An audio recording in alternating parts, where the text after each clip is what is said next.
Uma pergunta bastante frequente na sala de musculação é: professor, em que momento que eu devo respirar? Ou então a pessoa nem pergunta e simplesmente termina o exercício extremamente ofegante, fadigada, ou então até para antes por não estar respirando. Ou quando finaliza o exercício, tem até uma leve tontura por não ter respirado adequadamente durante a execução do exercício.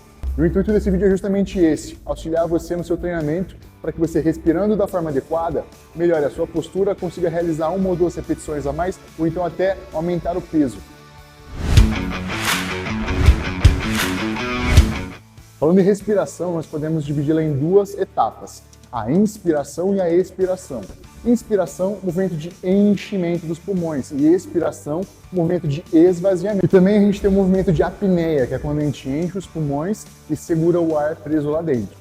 E falando em exercício, a gente também precisa entender as fases do exercício, sendo elas a concêntrica e a excêntrica.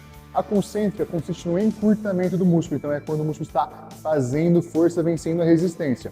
O movimento excêntrico é o de relaxamento, enquanto o músculo está alongando, está cedendo à resistência, tá? Agora, pensando em respiração e exercício, quando a gente iniciar o exercício, a gente tem que estar enchendo os pulmões para que na fase mais aguda, mais difícil do exercício, a gente esteja com o pulmão cheio. No caso da rosca direta, seria aqui nos 90 graus, então aqui meu pulmão tem que estar bem preenchido e é onde eu vou realizar um movimento de apneia, que é segurar o pulmão cheio por alguns instantes. Então, chegando na fase mais difícil, pulmão cheio, segura o ar, aqui em cima já não tem tanta resistência. Então aqui a gente pode soltar o ar, ou então segura o ar e vai soltar ele na fase final do movimento, que é onde também a gente deixa de fazer tanta força. Então vamos dar exemplo de outro movimento, vamos falar agora do agachamento. No agachamento, a gente começa o enchimento dos pulmões. Nessa fase, o ideal é que o pulmão já esteja cheio e a gente comece a realizar um movimento de apneia. Então aqui a gente vai fazer bastante força. Então aqui o pulmão está cheio, eu não solto o ar para manter o movimento estável, a postura. Faço força para vencer a resistência, começo a soltar o ar aqui em cima, aonde já está mais fácil. Então, enche, segura o ar, não solta o ar, não solta o ar, não solta o ar. Diminuiu a força que você está fazendo? Solta o ar e finaliza o movimento. Então você vai pensar nisso em diversos exercícios, igual no supino. Iniciei, estou segurando, enche, segura, faz a força, solta. Enche, segura, faz o ápice da força, solta.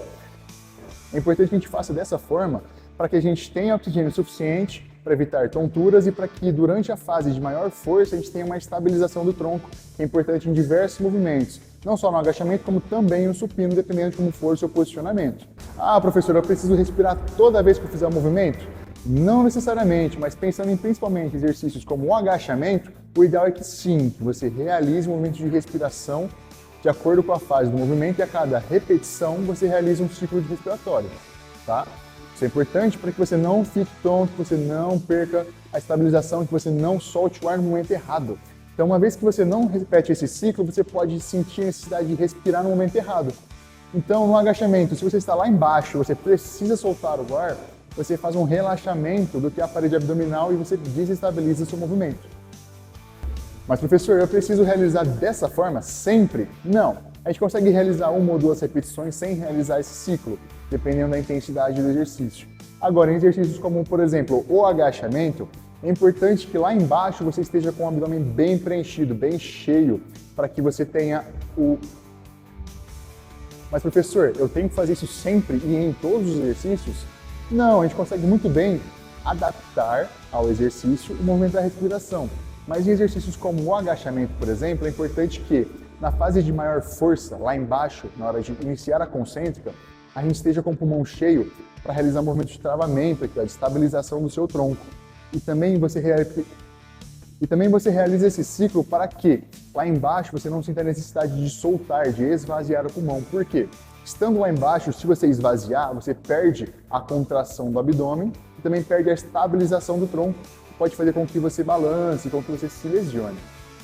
Ou que não se lesione, mas que você tenha perda de eficiência, então você consegue um trabalho menos eficiente. E se esse vídeo realmente te ajudou, deixa a sua curtida, se inscreva e me acompanhe também nas outras redes sociais.